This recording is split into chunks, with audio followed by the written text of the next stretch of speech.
from Estoril. Not long to go now in terms of the tournament. We are, of course, at the semi-final stage. 4 semi-finalists left on the single side at least anyway. Beginning with Hubert Hurkacz up against Christian Garin. Of course, Hurkacz coming through in straight sets yesterday.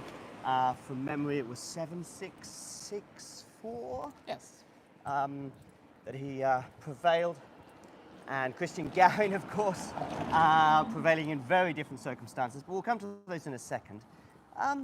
Hurkacz, I guess if he goes out at this stage, that would probably be just about the mean average or par for the course. No great shame in going out at the semi-finals for his first clay court tournament of the year. What do you think? It's his first clay semi-final on the main tour, right? But that's also because he doesn't schedule himself for these events, really. Like 2023, of course, he played Estoril, he lost to Zapata Miralles. But otherwise, he just mostly plays Monte Carlo, Madrid, Rome, Roland Garros. It makes sense, you know, if you're like a, let's say, okay-ish clay player, you just want to play the big stuff, you don't care about, you know, going to, I don't know, Munich or Barcelona. I think that's fine for him. So this is kind of a step up, but then again, you know, he hasn't faced anyone from the top 100, neither he will today, but I suppose I mean, Garin is the top 100 player in all but name, right? The last 6 months, no. Last week, this week, sure, yes. And indeed, there would be no shame in losing to him, just like there would be no shame in losing to Hojnski or Ruud. I mean, these matches... Hojnski? Yeah. That would have been another level, though, right, if he had lost there. I mean, these matches, Yamas Ruiz, Hojnski, is that a big difference? But like these matches, you know, for Hurkacz do not have to be easy on clay. I think he's mostly here for some playtime before Monte Carlo, probably the appearance fee as well. So I think he's already kind of done his job for the week, gotten at least, well, 2, now 3 matches in. If he gets to the final, great. But yeah, obviously, I mean, if he loses to Garin, it won't be anything out of the ordinary. Kren is there. Hi, Kren. Good Monfils, that you can. Yeah. Yeah, good. They just have to be grateful that Monfils came. Yeah, I mean, he's certainly entertained, and yeah, it would have been great if he'd have stayed a bit longer in the tournament, and he was very, very close to beating beating Fucsovics. He had 3 match points, I think, in that particular encounter, but that was obviously a day or 2 ago.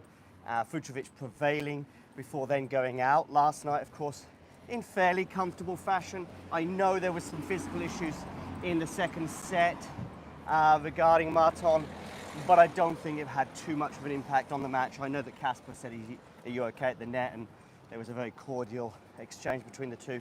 But Casper just rolls on, but we'll probably come to Casper in a minute because he's in the second semi-final. Let's move on to Christian Garin, Hurkacz's opponent today. Probably maybe those in Portugal right now, I'm not sure if they're big fans of the Chilean. It'll be interesting to see if that reception for him carries over because of a pretty big incident yesterday. Arguably one of the most controversial, certainly on-court incidents of the year, I would say, so far. Yeah, I mean, we're probably going to see today, like, how the Portuguese look at him. Yesterday, there was a lot of, like, calling him a thief, there was a lot of booing. First serve missed, there's going to be applause. But, of course, he was playing Borges. It's possible that until today, they'll just, like, sort of cool it off. Also, Nuno, of course, was like, well, I'm not going to say he was fully fine with what Garin did. But at the same time, he was obviously very also understanding in that there's that big occasion and he also doesn't know what he would have done in a scenario like this. So, well, I think if they really listened to him and what he said, for example, on Talking Tennis, probably they're going to be okay with Garin today. I'm just expecting probably not that, you know, a pretty even, let's say, level of support. I know there are a few fair Polish groups as well, fans. Yeah. Coming to Estoril or already in Estoril, so maybe there will be more for Hurkacz, but I don't know. I would be surprised if there's like a lot of booing for Garin.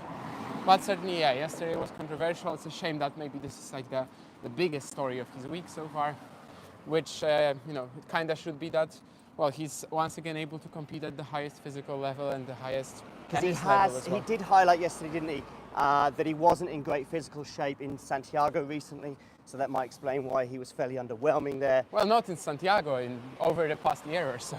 Yeah, but Santiago was just a part of it. I thought he specified South America. Well, I did specify. I mean, I asked him about a quote from Santiago, but like that was basically about the last year or so. Okay. Not really about just 1 week or two He says events. he's basically as good as he has been anyway in that period. And I did just see a question there from Kren.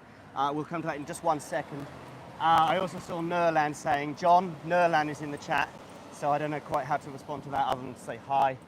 But Damien, you're not getting a greeting from Nerlan, it seems. It seemed to be addressed purely to me. I'd say something, but I don't think it's YouTube friendly. Also, I have to say that the most important match in this region of Portugal has already been played today. And I'm going to leave it at that. Damien won, 6-2, 6-2. But, well, we'll talk about that some other time. So, let's, what was I going to say? So, Christian Garin, yes, so there was also a question from Kren about, you know, Garin's level, Garin's peak. He was like, is he a top 30 player?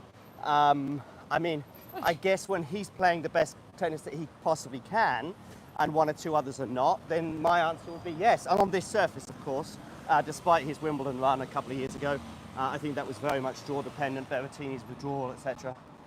He basically took He Berrettini's. did it twice, you know, 4 Yeah. times a year earlier. Yeah. He actually beat Hurkacz at Wimbledon as well, but that was 2018, the final round of qualifying, their only match. Yeah, I think Garin, obviously, he won 5 ATP titles in like 2 or 3 years, one of them a 500. If he ever gets back up there, for the last year, it just kind of seemed impossible because, yeah, he was never fit, he was never healthy, he was always just struggling with something. Now, this week, I mean, yeah, we should be talking about the fights, just the way that he's been sort of able to bring it every single point, and also the level. I mean, against Nuno yesterday, he was absolutely brilliant. He was so was, aggressive. especially in the tiebreak. Yeah, I mean, just kind of forcing Nuno to come up with random defensive shots in order to somehow try to prevail. Obviously, it could have been a break. Could have been a break in the second set. But I mean, who knows if that set even would have went Borges' way. And as they both mentioned, like this was, you know, this wasn't a match that was decided just by this 1 point, right? Although obviously for Nuno it was more huge. important. I do want to just, for the 1 or 2 tennis fans out there that perhaps don't quite know what we're talking about, I'm just going to try and lay it out. So midway through the second set with Garin already leading by a set to love, there's a rally, but it's quite important because it is on a break point in what turned out to be a very lengthy juice game with about 15 juices. But at one point in that game, with Borges up advantage on a break point, so you can probably imagine how crucial this would be because it would go 4-2 and Borges was serving pretty well at that stage, and so you'd imagine he would go on to win the set if he won this particular point. Anyway, that particular point involved a rally where there was a very deep shot from the Chilean that to this day we still don't know if it landed in or out, but perhaps even more crucially, there was a call from the crowd of an ooh or an ah. It's quite difficult to make out exactly. Hi, Ghosty. But anyway, then Borges keeps playing. Garin sort of semi-stops, but most importantly, he hits his forehand into the tram line. Maybe he was bewildered, maybe he wasn't as focused as perhaps he should have been, but of course that is not Nuno's fault. But anyway, hits the ball into the tram line, so the ball is out, and maybe on the face of it you might say, well, there we go, that is a point for Nuno Borges, and therefore a game, and therefore 4-2, and probably a second set, and we go into a third. But the umpire at this point decides to, well, I don't really know what he decided, because if he's calling a hindrance, surely a hindrance would have to come from one player or the other, right? Nuno can't control somebody calling out. I mean, you know, if Borges is to lose the points, the only like realistic possibility is that he stops play, but he didn't. He hit the ball back. He carried on playing. I mean, he may have been slightly distracted by the call from the crowd. He definitely was like, you know, walking kind of slowly after that shot, but it's still like he didn't, you know, raise his hands saying, you know, challenge, whatever, or you know, just said, what the hell is going on? Yeah, I mean, definitely that is like the only way for him to lose the point, which is why, you know, the Christian Rask, the chair umpire, is saying that like Garin, he doesn't remember where Garin's last shot went, and because of that he'll give the point to Garin. I mean, everyone would have been fine with a replay there. That's not what Borges was asking for, to give him the point, even though that's also a very real decision in this situation. I think the most fair thing is to give Borges the point because I agree, but It's everyone Garin would have who's been more- fine with a replay. Everyone would have been fine with a replay. Yeah. No one would have questioned it. And well, what happened? I mean, But I don't I'm sure quite- they're going to talk about it like the review or whatever of the tournament. You know, I umpiring. don't quite see how you can give the point to Garin at That's any. the one scenario that is impossible. Yeah, is just impossible. You've got Garin, Borges, or replay, and two things are okay. One is not, and actually the one that is not was the one chosen by the chair umpire in question. One thing I will say is I will draw a line though at some of the criticism of the umpire that's been coming out from one or two.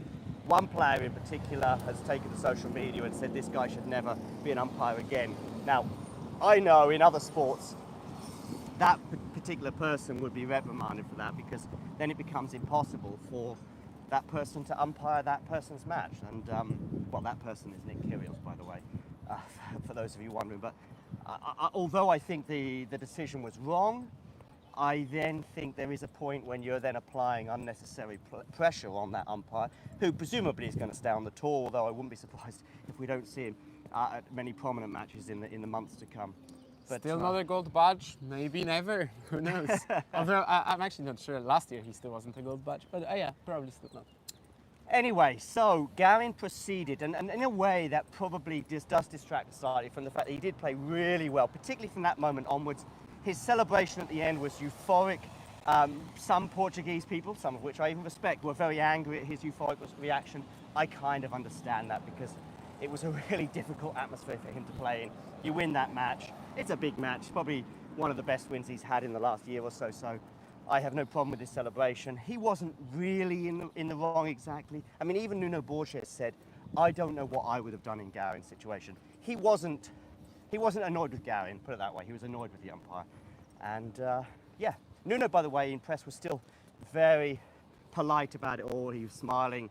He was annoyed, of course he was, but he wasn't carrying it on too much, that's for sure. So sadly for Nuno, he exits the tournament. We do have, of course, a second semi-final to talk about as we approach the venue right now, which is, well, it is Casper Ruud against Martinez. Martinez, of course, came to press yesterday, and the most interesting part of that was right at the end when he was asked about what happened with his coach, because his coach left like midway through the match, and probably we were all expecting a kind of normal response to see what happened. Maybe he was feeling ill or whatever, but Martinez shut it down and basically said, we're not talking about that. End of story. So what happened there is up to you, but it was a good win for Martinez all the same. Yeah, not quite the end of story, as you know, he also said it's not okay to ask this question Yes, to a he certain did, yeah. journalist. Yeah, he did. But, well, I think we both stand on the side of that journalist. I mean, it was okay to ask it. You don't Yeah. want to talk about it. Everyone said, okay, Pedro, thank you. That was actually the last question. Yeah, if you pursue it, it's different. But yeah, that's sort of just to talk about the tennis. Of course, he's had a fantastic like half a year, 3 challenger titles, 1 more final. Already a main tour semi in Santiago this year. He already played Casper Ruud in a very high-profile match, of course, Kitzbühel final 2021.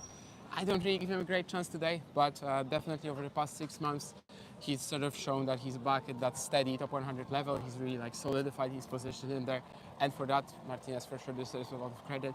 Like yesterday, I was even thinking, am I watching Ben Martinez? Just the way he was going after his shots, that didn't feel like him, you know. But well, that's the confidence. And one final thought on Casper. He says he's playing even better this year than he was last year when he won the tournament. Yeah, it does feel as though, I think probably he was analysing his year as a whole rather than specifically his performance here in Estoril. I don't think so. I mean, last Well, year he almost lost to Quentin Ollis, you know, in the semis. I agree, but That's he not mentioned, happening when this I year. said that to him, he then referenced Miami and some Yeah. other hardcore performances. Oh, he actually referenced, sorry, Acapulco, I think. Acapulco and Los Cabos, yeah. Yeah. So, Casper Ruud, warm favourite, maybe even hot favourite to go on to lift the title.